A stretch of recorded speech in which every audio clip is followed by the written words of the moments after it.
warahmatullahi wabarakatuh. Waalaikumsalam warahmatullahi wabarakatuh. Perkenalkan, kami dari Universitas Harapan Bangsa yang akan melakukan penyuluhan terkait perilaku hidup bersih dan sehat di Kampung Dukualu. Baik, untuk selanjutnya perkenalkan, saya Muhammad Nurul Yulian. Saya Mutiara Zahra. Saya Rahmat Setia. Saya Fitri Muslim Halim. Di sini kami akan menjelaskan terkait apa itu PHBS, manfaat PHBS, serta yang lainnya.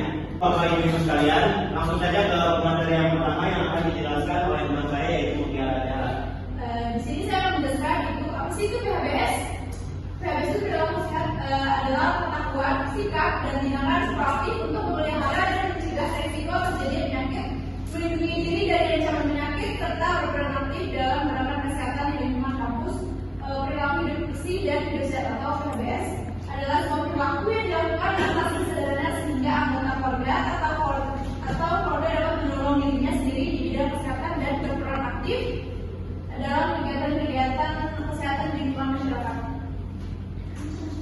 Beberapa penyakit yang ditimbulkan oleh sanitasi yang kurang baik serta pembuangan sampah dan air limbah yang kurang baik itu diantaranya ada penyakitnya ada diare, demam berdarah, disenteri, hepatitis A, kolera, tifus, cacingan, dan malaria.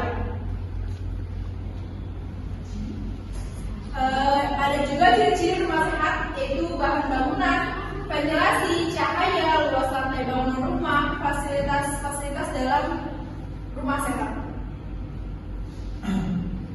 Ada beberapa tujuan perilaku hidup bersih dan sehat. Yang pertama, teman-teman mampu mengupayakan lingkungan sehat dan teman-teman juga mampu mencegah dan mengatasi masalah kesehatan yang harus kita hadapi. Teman-teman harus memanfaatkan pelayanan kesehatan yang ada, penyembuhan penyakit dan peningkatan kesehatannya. Dan kita harus memakai air bersih dan harus membersihkan jamur. Manfaat PHBS. Setiap rumah meningkatkan kesehatannya dan tidak mudah sakit. Anak tumbuh sehat dan cerdas. Produktivitas kerja anggota keluarga meningkat. Pengeluaran biaya rumah tangga dapat dialihkan untuk memenuhi hidup keluarga, biaya pendidikan dan modal usaha untuk peningkatan pendapatan keluarga.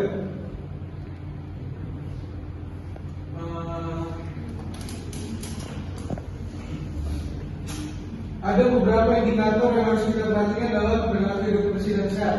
Yang pertama, perilaku hidup bersih dan sehat di sekolah. Di sekolah anak harus mencuci tangan dengan sabun sebelum dan setelah makan.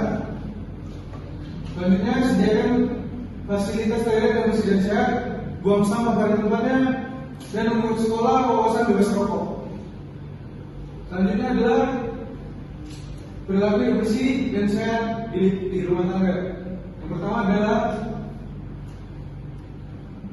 persalinan sebaiknya dibantu oleh tenaga medis rumah sakit.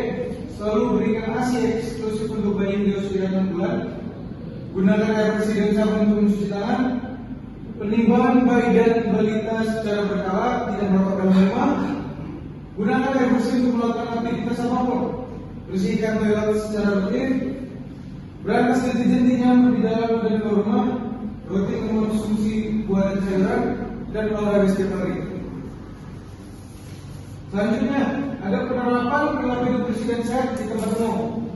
Yang pertama, tidak merokok di tempat umum kecuali di tempat khusus yang telah disediakan. Tidak mudah sembarangan memberantas jentik nyamuk. Selalu gunakan air bersih untuk mencuci apapun. Gunakan toilet dan jaga kebersihannya.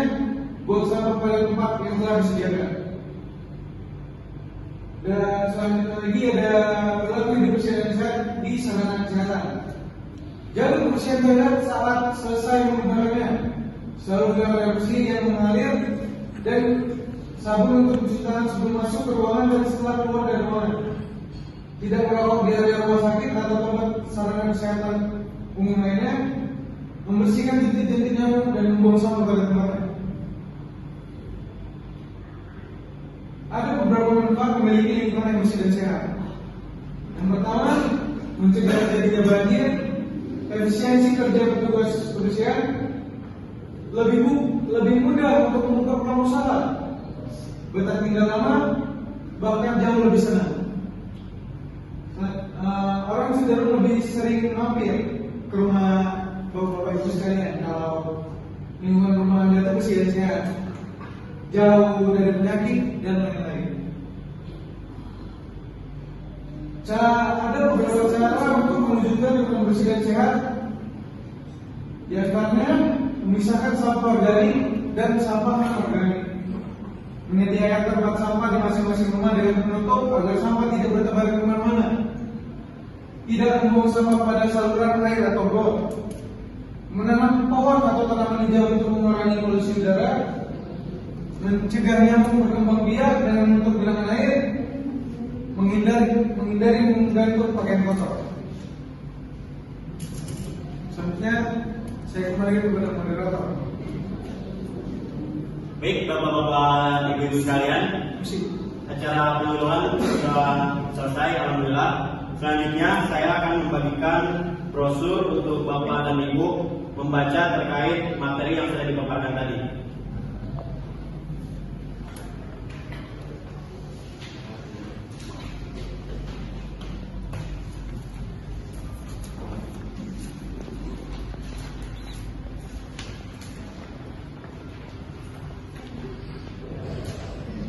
Baik, Bapak Ibu bisa lihat brosur yang kami berikan. Bila ada pertanyaan atau yang mau diajukan terkait tentang hidup bersih dan sehat, bisa ditanyakan. Saya mau bertanya. Baik. Apa sih tujuan kita itu bersih dan sehat?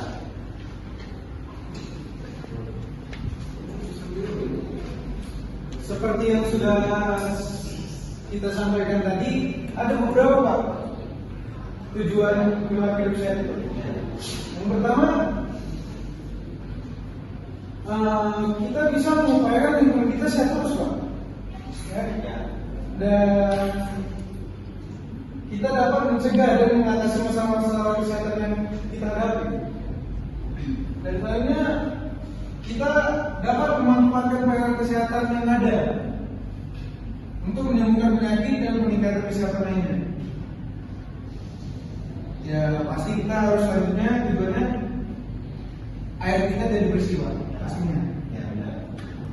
Ya, terima kasih. Paham? Paham. Selanjutnya saya dengan Bapak siapa? Bapak Asrul, silakan. Kan ini tujuan PLS kan, di Indonesia itu kan ada jamban. Itu bagaimana cara menjaga kebersihan jamban? Biar di Indonesia itu sehat dan tercemar pakai bukan masalah bau ya, itu virus-virusnya banyak.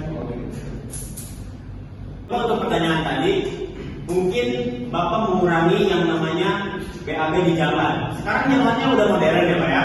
Ada WC ya kan. Bapak WC ya kan. Jadi Bapak harus mengurangi yang namanya BAB di jalan. Itu sangat tidak baik untuk pencemaran lingkungan, apalagi kesehatan buat masyarakat ya Pak ya. Mungkin kedepannya Bapak harus mengurangi yang kayak gini ya Pak ya. Mungkin bisa membangun WC di dalam rumah sendiri, karena itu lebih baik. Udah bangun di sawah rumah. Iya. Mungkin nanti ada Pak RT nih, Pak RT-nya ini bisa di sini. Nanti disediakan WC umum ya, buat lebih baik ke depannya. Mungkin itu saja Pak. Oke, terima kasih.